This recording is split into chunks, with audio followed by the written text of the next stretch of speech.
हाँ बच्चों, अब हम लोग क्लास 12th में संयुक्त सूक्ष्मदर्शी पढ़ने जा रहे हैं। इस वीडियो में संयुक्त सूक्ष्मदर्शी।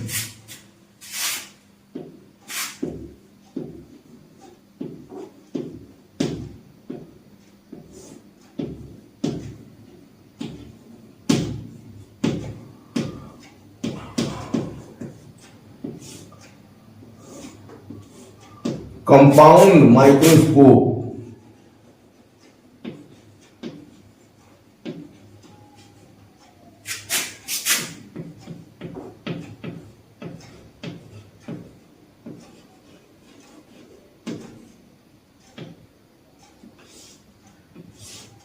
कंपाउंड माइक्रोस्कोप ये क्या चीज है? सूक्ष्मदर्शी नाम ही इसका है, सूक्ष्म वस्तु को दिखाने वाली। तो सूक्ष्मदर्शी बहुत छोटी वस्तुओं का प्रतिबिंब बड़ा करके हमें दिखाती है, या छोटी वस्तुओं के प्रतिबिंब को बड़ा करके देखने के ये काम आती है। तो यह छोटी वस्तुओं को देखने के काम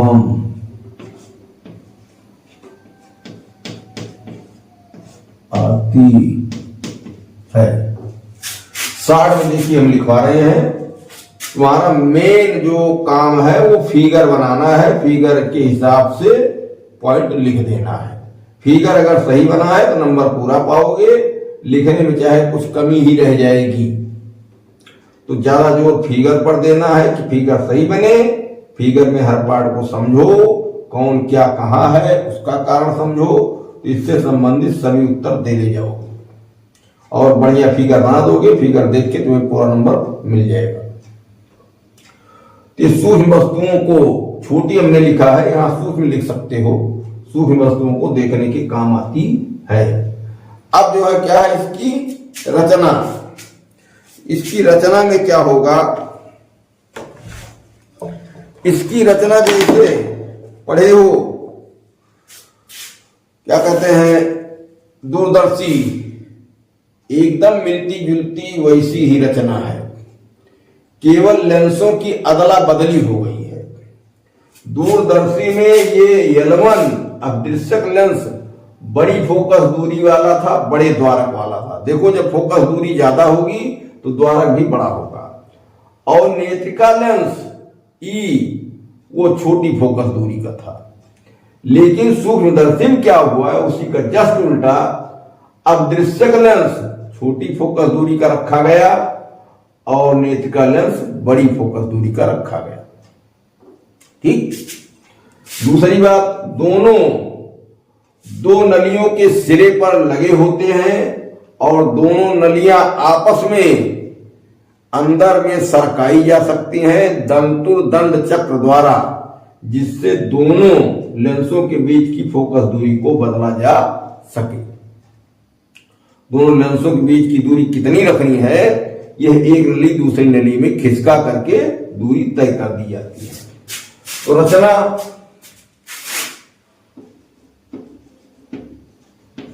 कंस्ट्रक्शन,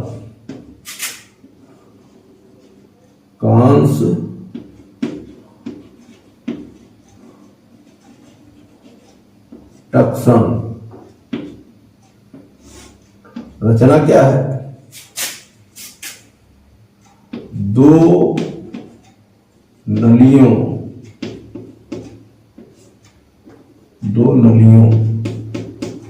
के सिरों पर दो लेंस जिसमें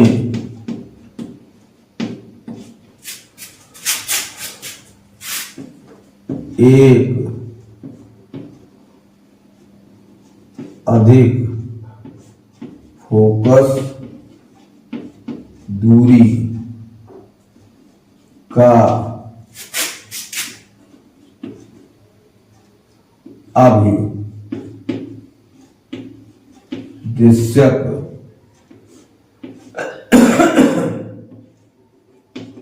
लेंस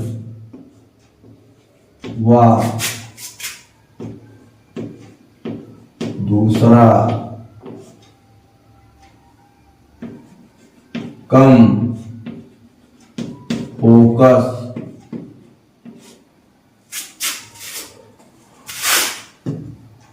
दूरी का उत्तल लेंस लगा होता है। वस्तु की ओर अदृश्यक लेंस होता है। वस्तु की ओर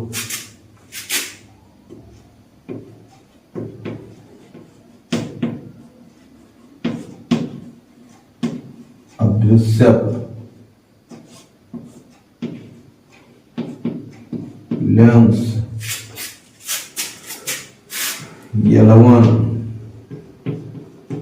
होता है। नलियों को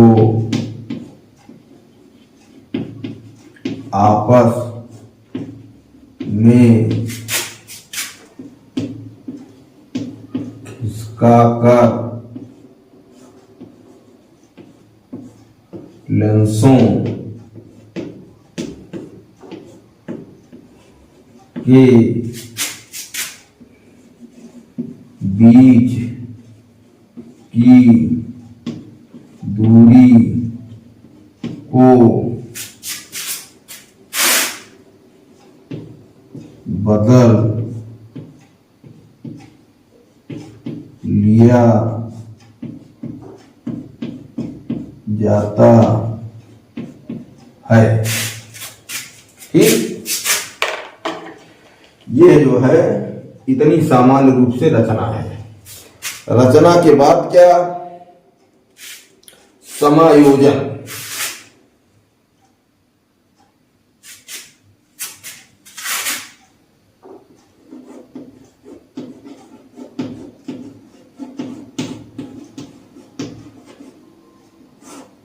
समायोजन एडजस्टमेंट।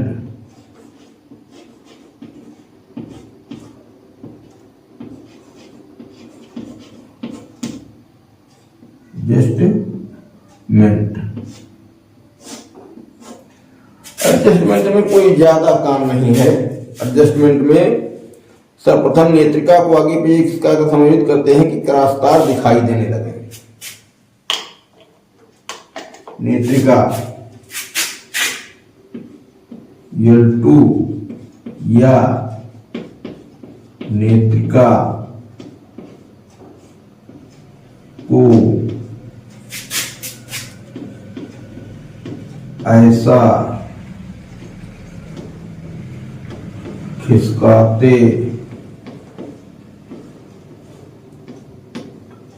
हैं कि क्रॉस तार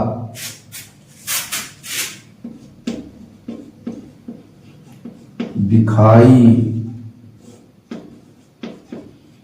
देने लगे। ठीक, ये वो क्रॉस तार दिखाई देने लगे। अब वस्तु को अदृश्यक लेंस के ठीक सामने फोकस दूरी से कुछ अधिक दूरी पर रखते हैं। अब क्या होता है? वस्तु को अदृश्यक लेंस के FO और 2FO के बीच रखते हैं। अब वस्तु को L1 के यफो व टू यफो के बीच कहीं रखते हैं। ठीक, अब नेत्रिका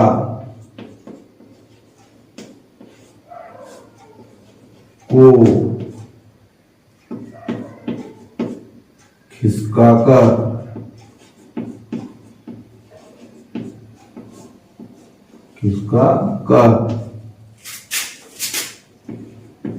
ऐसा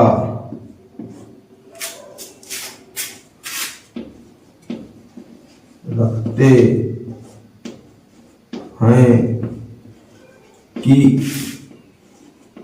वस्तु का प्रतिबिंब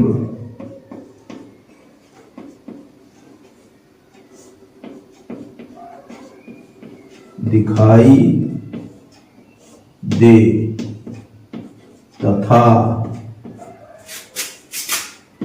प्रतिबिंब व क्रॉस तार में कोई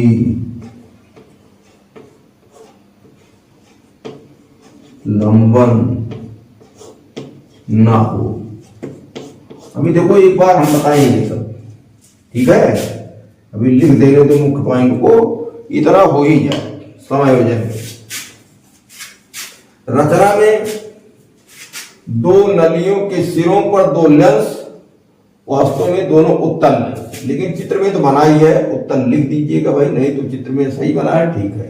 दो लेंस जिसमें एक अधिक फोकस का अदृश्यक लेंस, दूसरा कम फोकस दूरी का उत्तल लेंस लगा होता है। वस्तु की ओर अदृश्यक लेंस L1 होता है। नलियों को आपस में खिसकाकर लेंसों के बीच की दूरी को बदल लिया जाता है दंतुर्दंत चक्र व्यवस्था द्वारा। एडजस्टमेंट समायोजन TL2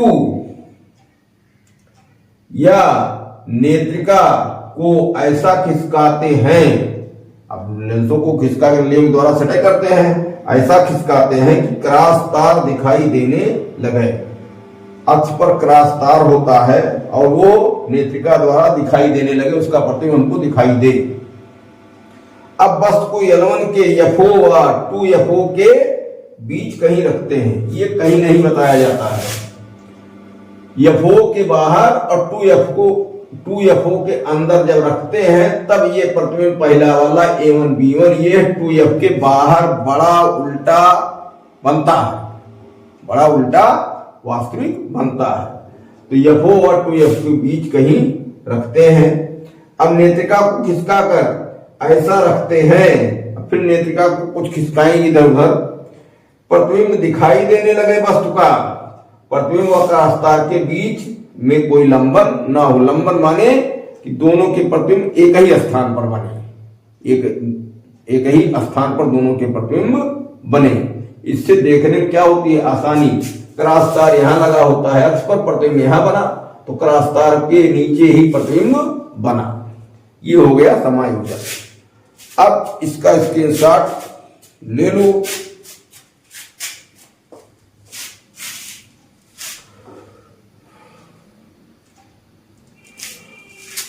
अब जगह कम है, यहां मिटा दिया जाए, थोड़ी जगह हो जाए तो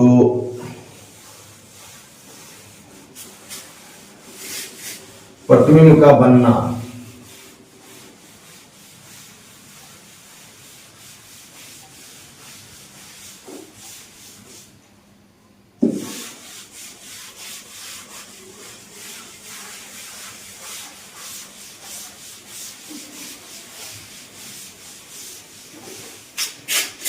हाँ बच्चों, अब जो है प्रतिबिंब का बनना,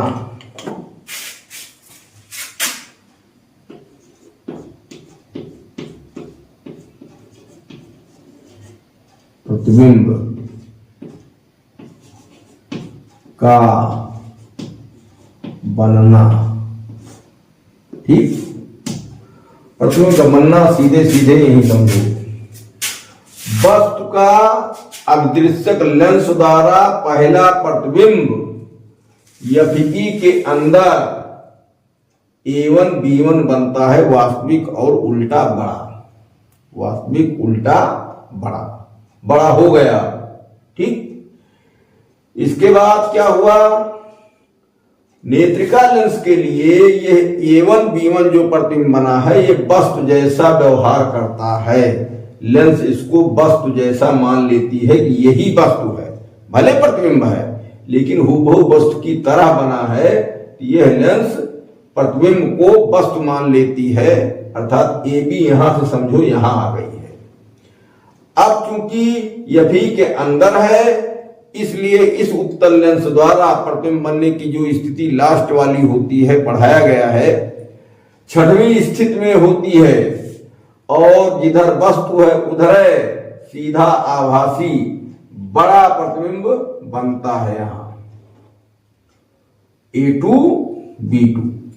ठीक, इसकी स्थिति क्लियर करने के लिए एक किरण यहां से ले गए प्रकाशिक केंद्र से, इधर लाए और दोनों किरणें जो आई हैं आंख पर पड़ रही हैं, पीछे बढ़ाने पर ये इकट्ठा के ही काटती ही प्रतिबिंब बन जाता है। बस, तो प्रतिबिंब बनने में क्या होगा, वस्तु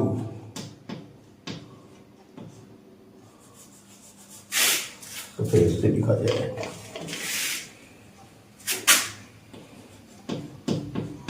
वस्तु AB का प्रतिबिंब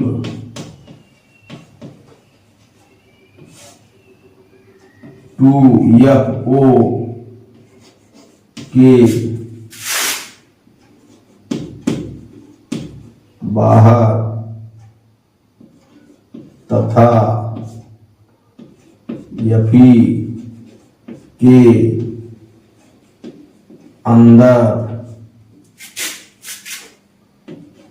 A1 B1 बनता है। इस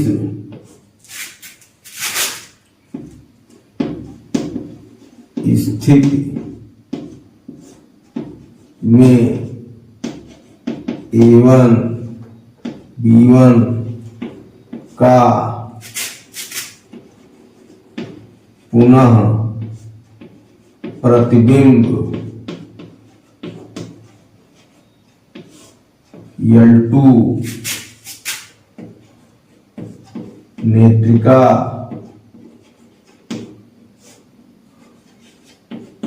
द्वारा A2 B2 आभासी बड़ा प्रतिबिंब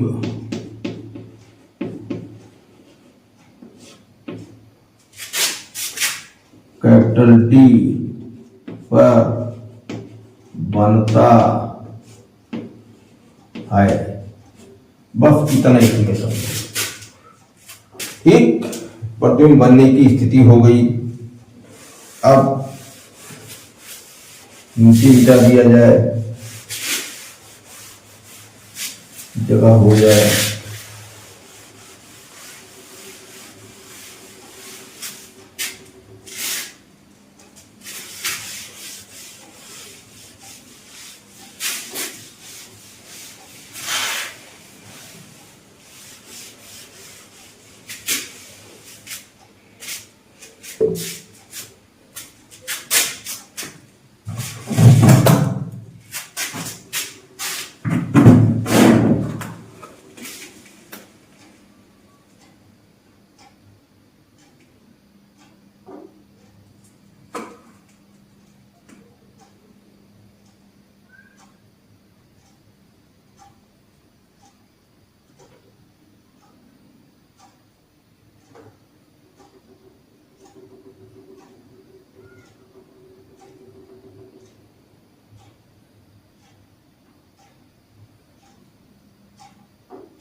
अब आवर्धन क्षमता, आवर्धन क्षमता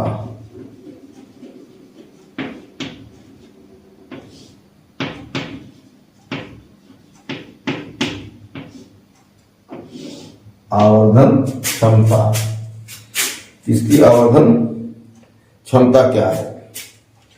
आवर्धन मैंने बताया गया है प्रतिबिंब की लंबाई बटे वस्तु की लंबाई और सब लेंसों में, लेकिन जो प्रकाशिक यंत्रों में है यहां दर्शन कोण के द्वारा आवर्धन लिखा जाता है, और आवर्धन बराबर यम बराबर बीटा बाई अल्फा। यही हम लोग कर दें, बीटा का मान निकाल लें, अल्फा का मान निकाल लें और दोनों का मान रख दें। तो अब जो है बीटा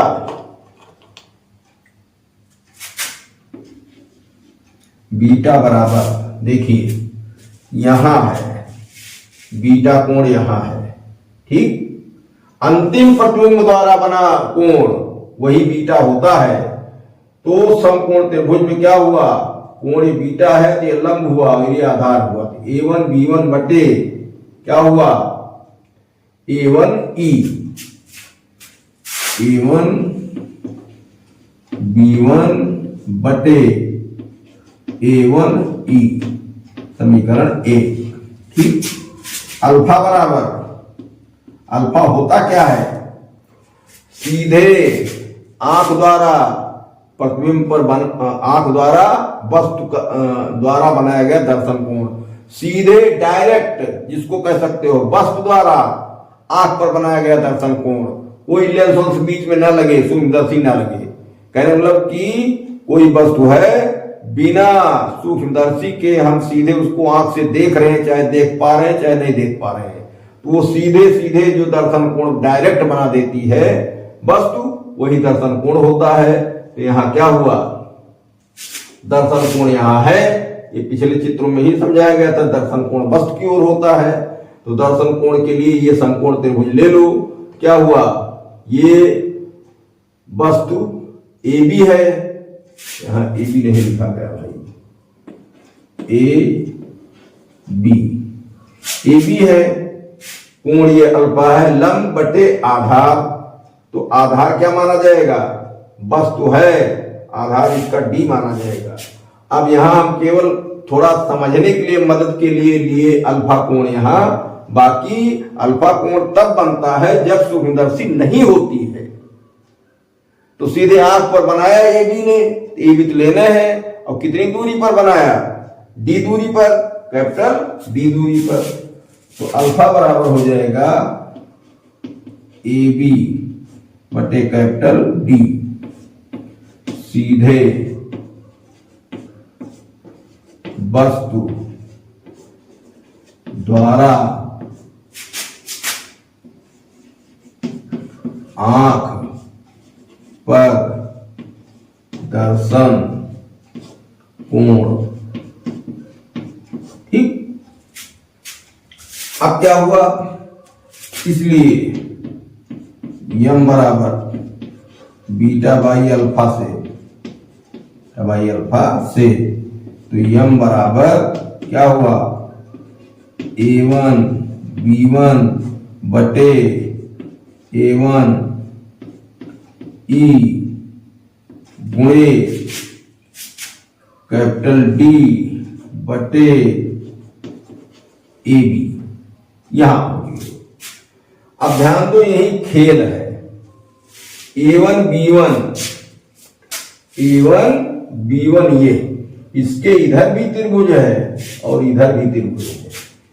जब बीटा कोण लेना हुआ दर्शन कोण, तो हम A1 B1 E त्रिभुज में लिए थे, और अब A1 B1 को हटाएंगे, क्या, त्रिभुज A1 B1 O और त्रिभुज ABO, इनका प्रयोग करेंगे। दोनों त्रिभुज ये समरूप हैं, इसमें भी लंब इसमें भी लंब, ये अल्फा कोण यहां, सम्मुख कोण अल्फा फिर होगा, दोनों त्रिभुज समरूप हैं।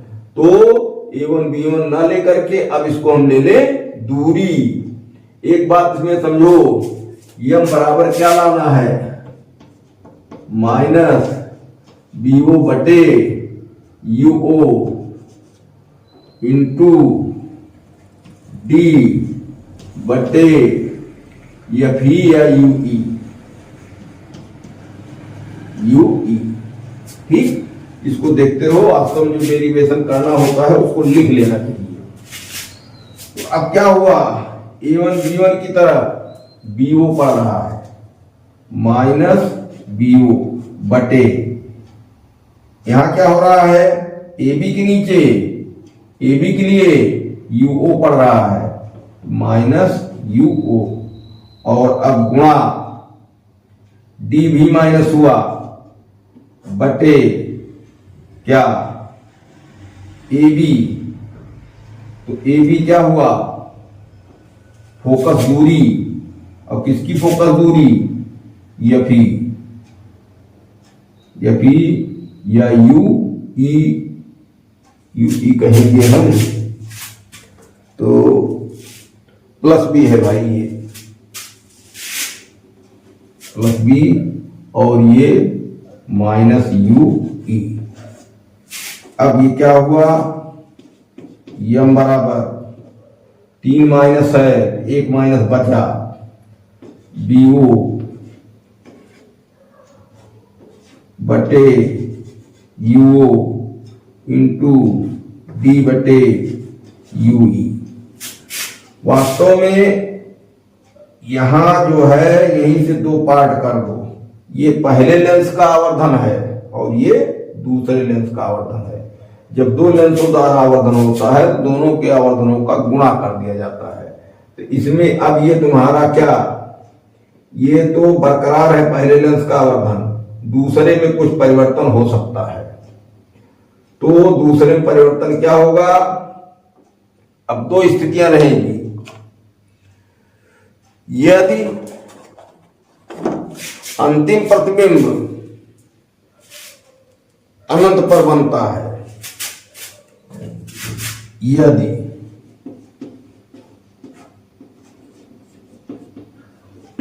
अंतिम प्रतिबिंब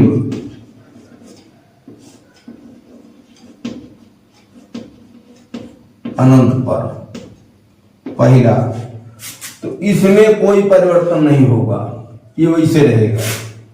तो यम बराबर माइनस BO बटे UO, ठीक। और यहां क्या हो गया, D बटे FE, D बटे FE। क्यों, खिसका करके ऐसा किया जाए कि FE इस प्रतिबिंब पर बने, तो क्या होगा, ये जो वस्तु है पहला प्रतिबिंब जिसको कह रहे हैं, ये वस्तु जैसा व्यवहार हो रहा है इसका, तो ये नेत्रिका लेंस के फोकस पर जब पड़ जाएगा, इसको खिसका दे बाहर, तो क्या हुआ, प्रतिबिंब कहां बन जाएगा, अनंत पर। ठीक, इस तरीके से ये फार्मूला बड़ा आसान है। अब इस समय लंबाई क्या होगी, यूई जो है वो फोकस दूरी हो जाएगी, लंबाई यल, शून्यदर्शी की लंबाई क्या हुआ, एक दूरी ये हो गई और एक एफई हो गई, तो BO plus FE, BO plus FE। तो इस तरीके से ये लंबाई हो गई। अब दूसरा, जब अंतिम प्रतिबिंब कैपिटल D पर बने, तब यम बराबर क्या हुआ, ये तो रहेगा ही पहले लेंस वाला आवर्धन यू और 1 प्लस डी बटे एफ ई। ठीक, इस तरीके से इसका आवर्धन भी हो गया। अब न्यूमेरिकल जब लगवाएंगे तो 4-6 न्यूमेरिकल लगवा देंगे, बस क्लियर हो जाएगा, बहुत इसमें परेशान ना हो। ठीक, अब ये एक तरीके समझिए पूरा हो गया।